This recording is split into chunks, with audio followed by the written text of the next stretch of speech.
Bismillahirrahmanirrahim. Assalamualaikum warahmatullahi wabarakatuh.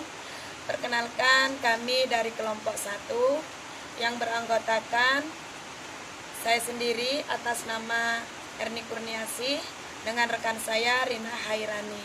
Kami mahasiswi semester 5 Program Studi Manajemen Pendidikan Islam Fakultas Tarbiyah di Sekolah Tinggi Agama Islam Miftahul Ulum Muko-Muko.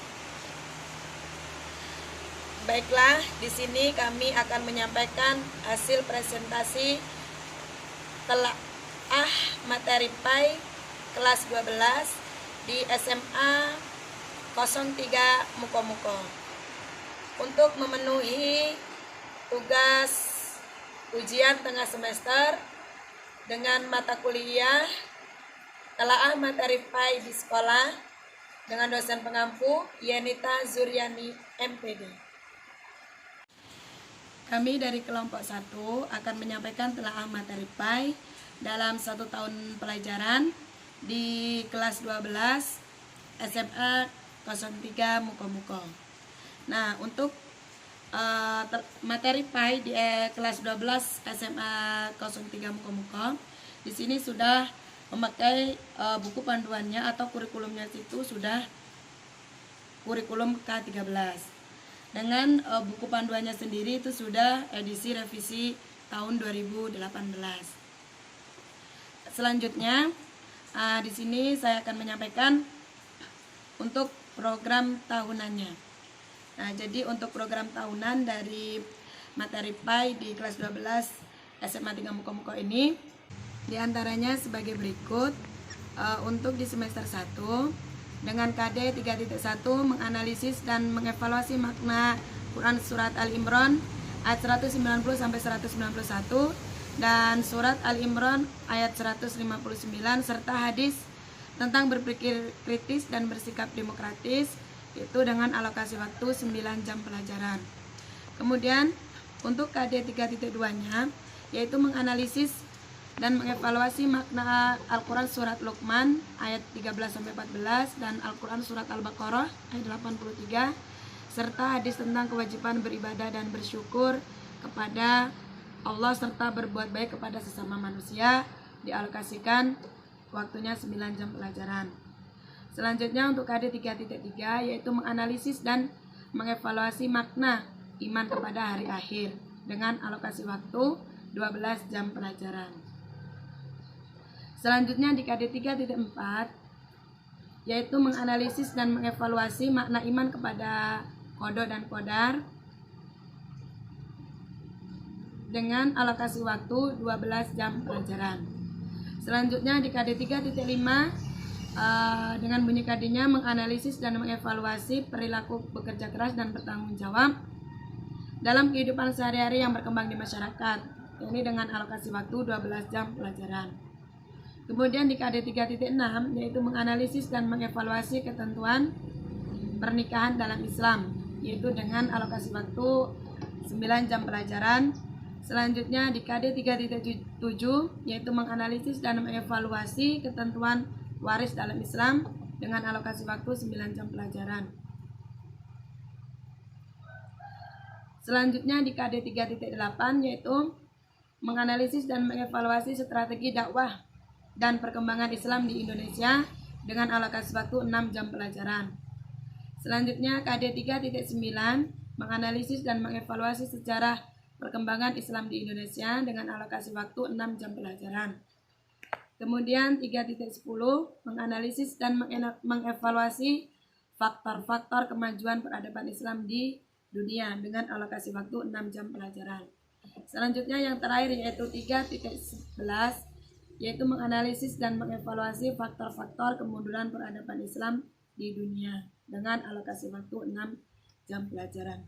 Jadi di program tahunan ini untuk materi PAI di kelas 12 SMA 3 Muko-Muko ini ada 11 KD atau sama juga ada 11 bab untuk di buku panduannya. Selanjutnya saya akan menyampaikan untuk bagian program semesternya. Di sini saya akan menyampaikan untuk bagian semester 1. Nah, di program semester ini untuk materi pokoknya yaitu di KD 3.1-nya itu disampaikan pada bulan Juli di minggu kedua, 3, dan 4. Kemudian untuk KD 3.2-nya itu disampaikan di bulan Agustus, tepatnya di minggu ke-1, ke-3, ke-4, dan ke-5. Selanjutnya untuk KD 3.3-nya itu ada di bulan September, tepatnya di minggu ke-3, ke-4, dan ke-5.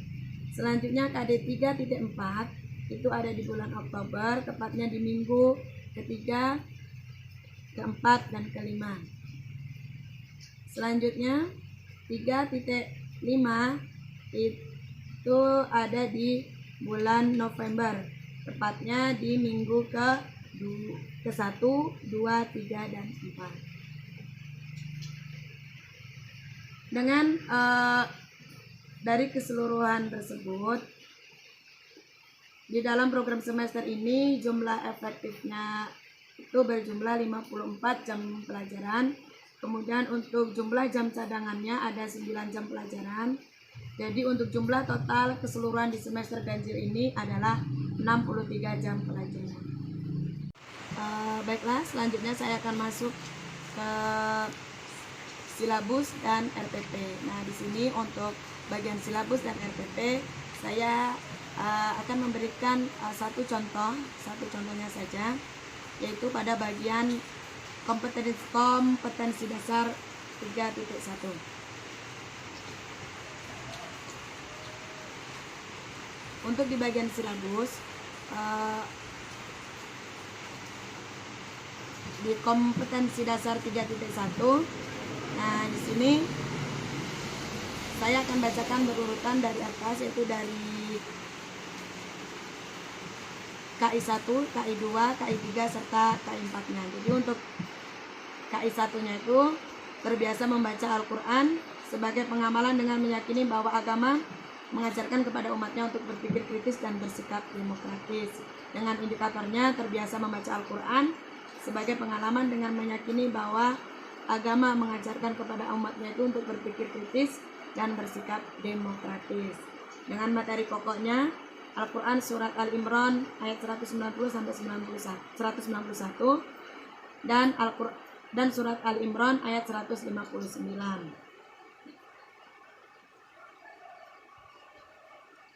Kemudian untuk di kegiatan pembelajarannya yaitu menyimak bacaan Al-Quran surat Al-Imran ayat 190 sampai 191 dan ayat 159 serta hadis terkait. Kemudian untuk kompetensi dasar 2.1 yaitu bersikap kritis dan demokratis sesuai dengan pesan Al-Quran surat Al-Imran ayat 190 sampai 191 serta hadis terkait. Indikatornya bersikap kritis dan demokratis sesuai dengan pesan yang disampaikan di dalam Al-Quran surat Al-Imran ayat 190 sampai 191 dan 159 serta hadis terkait. Dengan materi pokoknya di sini adalah hukum bacaan tajwid di dalam Al-Quran surat Al-Imran ayat 190 sampai 191 serta ayat 159. Dan asbabun nuzul Al-Quran surat Al-Imran ayat 191 sampai 191 dan ayat 159. Itu dengan kegiatan pembelajarannya itu mencermati makna dan asbabun nuzul yang terkandung di dalam Al-Quran surat Al-Imran ayat 190 sampai 191 serta ayat 159 dan hadis terkait. Selanjutnya untuk KD 3.1-nya yaitu menganalisis dan mengevaluasi makna Al-Quran surat Al-Imran ayat 190 sampai 191 dan ayat 159 serta hadis tentang berpikir kritis dan bersikap demokratis. Dengan indikatornya menjelaskan cara membaca Al-Quran serta mengidentifikasi hukum bacaan, menerjemahkan, menjelaskan asbabun nuzul dari Al-Quran surat Al-Imran ayat 190 sampai 191 dan 159. Kemudian selain itu menjelaskan pesan-pesan yang terkandung di dalam ayat tersebut dan menjelaskan manfaat berpikir kritis dan bersikap demokratis sesuai dengan kandungan surat Al-Imran dengan ayat tersebut, kemudian menganalisis hukum bacaan makna pesan-pesan yang terdapat dalam surat Al-Imran ayat tersebut, menjelaskan sikap kritis dan demokratis dengan ciri-ciri orang yang berakal atau ulil albab sesuai pesan di dalam surat Al-Imran ayat tersebut, dan menyimpulkan hukum bacaan makna pesan-pesan hikmah dan manfaat yang terdapat di dalam Al-Quran surat Al-Imran ayat tersebut. Untuk kegiatan pembelajarannya yaitu mencermati hikmah dan manfaat yang terkandung di dalam Al-Quran surat Al-Imran ayat 190, 191, dan 159. Kemudian menanyakan cara membaca, mengajukan pertanyaan tentang hukum tajwid, asbabun nuzul, kemudian menanyakan pesan-pesan utama, serta menanyakan hikmah dan manfaat, mendiskusikan cara membaca, mengidentifikasi hukum bacaan, kemudian menerjemahkan, kemudian mendiskusikan asbabun nuzul, mengidentifikasi makna, selanjutnya mendiskusikan pesan-pesan yang terdapat di dalamnya, kemudian mendiskusikan manfaat berpikir kritis dan bersikap demokratis, serta yang terakhir menganalisis hukum bacaan, makna pesan-pesan yang keseluruhannya, dan dengan keseluruhan tersebut tercakup dalam Al-Quran surat Al-Imran ayat 190 sampai 191 dan ayat 159 serta hadis yang terkait.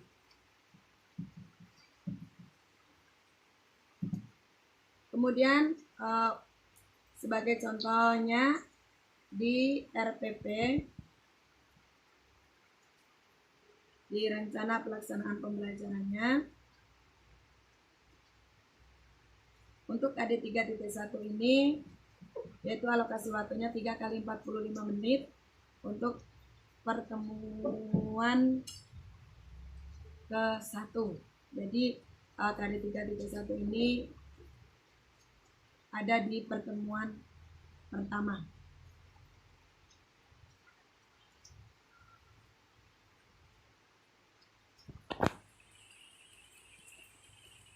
Untuk tujuan di RPP tadi sudah dijelaskan di dalam silabus. Kemudian untuk langkah-langkah pembelajarannya, yaitu media yang digunakan adalah worksheet atau lembar kerja siswa, kemudian ada lembar penilaian, ada LCD proyektor atau slide presentasi PPT, kemudian untuk alat dan bahannya yaitu penggaris, spidol, papan tulis, laptop, dan infocus.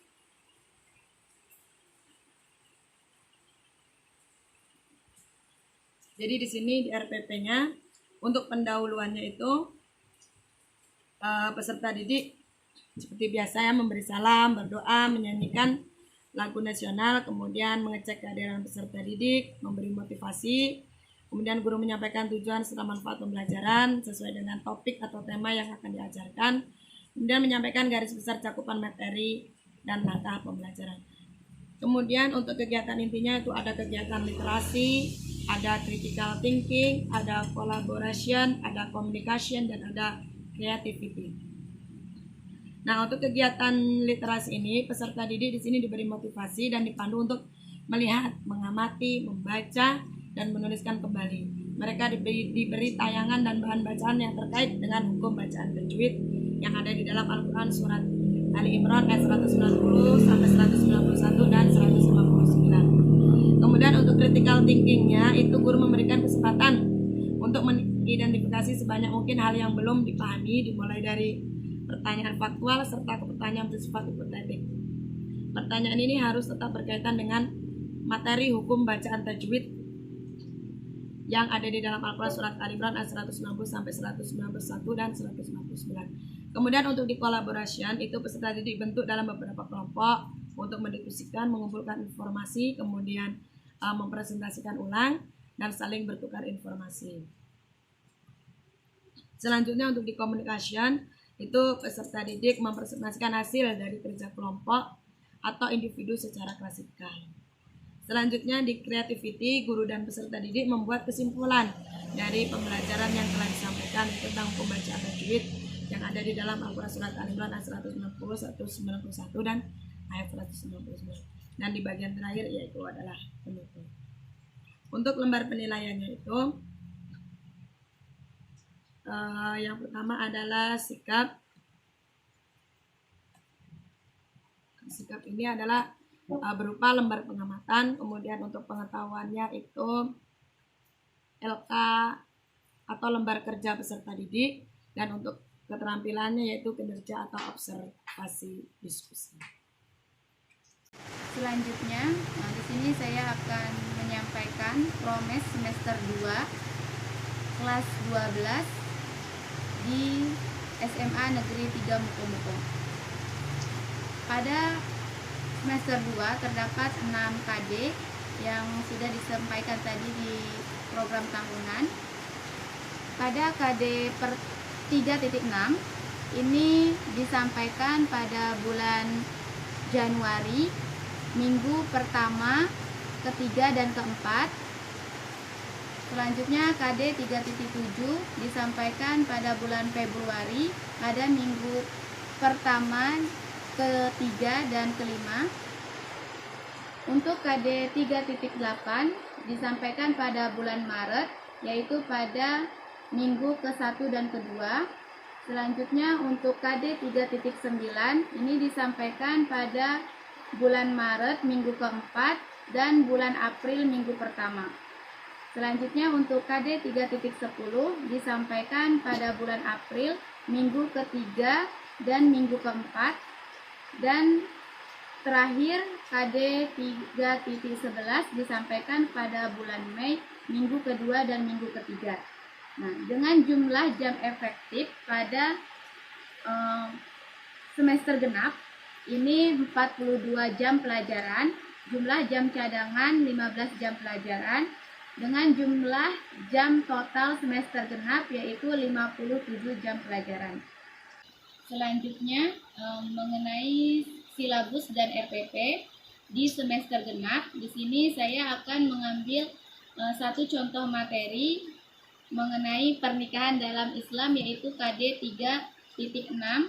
Di sini saya akan bacakan KD 1.6 yaitu meyakini kebenaran ketentuan pelaksanaan pernikahan berdasarkan syariat Islam. KD 2.6 menunjukkan sikap bersatu dan kebersamaan dalam lingkungan masyarakat sebagai implementasi ketentuan pernikahan dalam Islam. KD 3.6 berbunyi menganalisis dan mengevaluasi ketentuan pernikahan dalam Islam. Selanjutnya KD 4.6 berbunyi menyajikan prinsip-prinsip pernikahan dalam Islam. Indikator dari KD 1.6 yaitu meyakini kebenaran ketentuan pelaksanaan pernikahan berdasarkan syariat Islam. Indikator KD 2.6 yaitu menunjukkan sikap bersatu dan kebersamaan dalam lingkungan masyarakat sebagai implementasi ketentuan pernikahan dalam Islam. KD 3.6 yaitu indikatornya menjelaskan ketentuan pelaksanaan pernikahan berdasarkan syariat Islam, menjelaskan dalil-dalil tentang ketentuan pelaksanaan pernikahan berdasarkan syariat Islam, mengidentifikasi ketentuan pelaksanaan pernikahan berdasarkan syariat Islam, mengidentifikasi hikmah dan manfaat, menjelaskan hikmah dan manfaat, menganalisis ketentuan pelaksanaan pernikahan berdasarkan syariat Islam, lalu mengevaluasi ketentuan pelaksanaan pernikahan berdasarkan syariat Islam, dan yang terakhir indikatornya yaitu menganalisis hikmah dan manfaat ketentuan pelaksanaan berdasarkan syariat Islam. KD 4.6 indikatornya yaitu yang pertama menyajikan paparan tentang ketentuan pelaksanaan pernikahan berdasarkan syariat Islam, yang kedua menyajikan paparan hikmah dan manfaat ketentuan pelaksanaan pernikahan berdasarkan syariat Islam. Materi pokok pada KD 3.6 ini atau pada materi pernikahan dalam Islam, yang pertama mengenai ketentuan pelaksanaan pernikahan berdasarkan syariat Islam, Yang kedua, dalil-dalil tentang ketentuan pelaksanaan pernikahan berdasarkan syariat Islam. Yang ketiga yaitu hikmah dan manfaat ketentuan pelaksanaan pernikahan berdasarkan syariat Islam. Selanjutnya, untuk kegiatan pembelajaran, pertama itu membaca teks bacaan tentang ketentuan pelaksanaan pernikahan berdasarkan syariat Islam, mengamati gambar, peristiwa atau fenomena terkait ketentuan pelaksanaan pernikahan berdasarkan syariat Islam, lalu menyimak, mencermati dalil-dalil, mencermati manfaat dan hikmah, menanyakan ketentuan, menanyakan manfaat dan hikmah, menanyakan dalil-dalil, lalu mendiskusikan ketentuan dan mendiskusikan dalil-dalil pelaksanaan ketentuan berdasarkan syariat Islam. Selanjutnya untuk RPP di materi pernikahan dalam Islam, tujuannya yang ingin dicapai, yang pertama meyakini kebenaran ketentuan pelaksanaan pernikahan berdasarkan syariat Islam, menunjukkan sikap bersatu dan kebersamaan dalam lingkungan masyarakat sebagai implementasi ketentuan pernikahan dalam Islam, menjelaskan ketentuan pelaksanaan pernikahan berdasarkan syariat Islam, lalu menjelaskan dalil-dalil, mengidentifikasi ketentuan pelaksanaan pernikahan, mengidentifikasi hikmah dan manfaat, menjelaskan hikmah dan manfaat ketentuan pelaksanaan pernikahan berdasarkan syariat Islam. Pada materi pernikahan dalam Islam ini disampaikan pada pertemuan ke-1 di semester genap dengan alokasi waktu 3 kali 45 menit.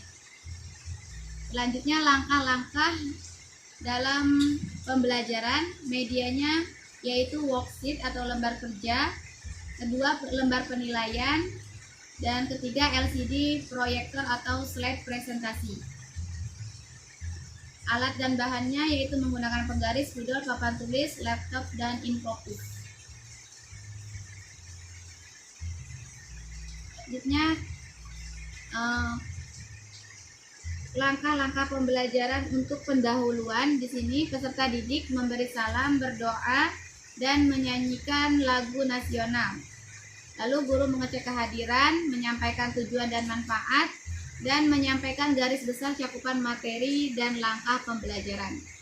Dalam kegiatan inti, di sini ada kegiatan literasi, critical thinking, collaboration, communication, dan creativity. Dalam kegiatan literasi, di sini peserta didik diberi motivasi dan panduan untuk melihat, mengamati, membaca, dan menuliskan kembali.